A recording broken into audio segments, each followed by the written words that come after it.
You ever get that feeling like you're building this great little community, pouring your heart into content, but Mm. I think, am I just too small? Will brands ever notice me? Oh, yeah. That's a super common worry for creators. Totally. So that's exactly what we're digging into today. Our whole mission here is to show why that's often, well, wrong, and how smaller creators can actually land brand deals. We've looked at a bunch of stuff for this, right? Yeah, we have articles about collaborations, some industry stats, and even insights from creators themselves, like on Reddit. It's pretty fascinating because, so many people just equate big follower numbers with actual influence. Right. But what the sources we looked at really show is the serious power that creators with smaller, more like connected audiences have. Okay, let's unpack that. Yeah. Because the data seems pretty strong on this. Yeah. Like on Instagram, micro-influencers, we're talking maybe 10K to 100K followers, roughly. And even smaller, the nano-influencers, under 10K. Their engagement rates average around, 9.92%. That's way higher than most macro-influencers. Exactly. And the real magic there is the connection, isn't it? Seems like it. Smaller audiences tend to feel this stronger bond. The creator feels more authentic, like a friend giving a recommendation. Yeah, like someone they genuinely trust. Mm-hmm. And that trust, that's incredibly powerful when it comes to actually influencing buying decisions. And it's not just like a theory. We're seeing huge brands jump on this. Totally. Think about Glossier, Sephora, Mm-hmm. even Majuri, Dunkin'.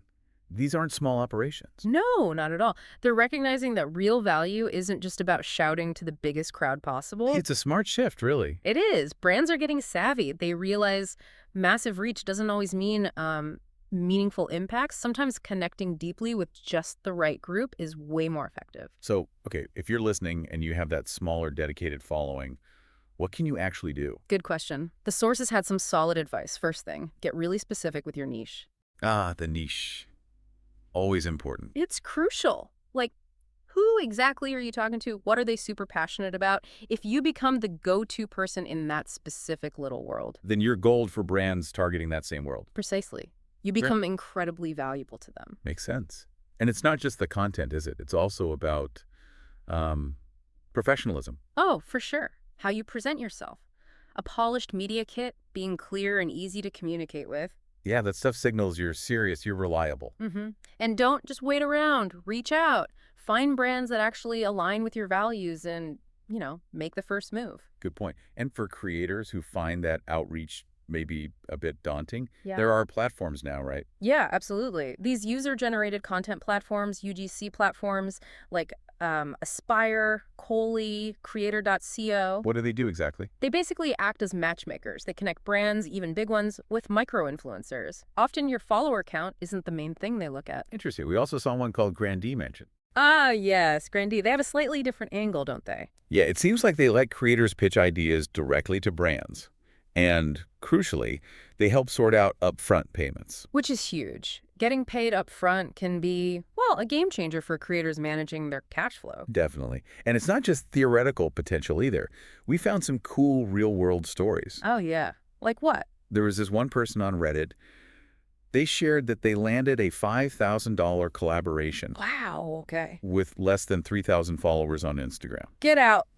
Seriously, $5K with under 3K followers. Seriously. And you know what they said was key? Let me guess. The niche. Exactly. They joked it was something like being in the pet food space for female gerbil owners, 40-plus pay.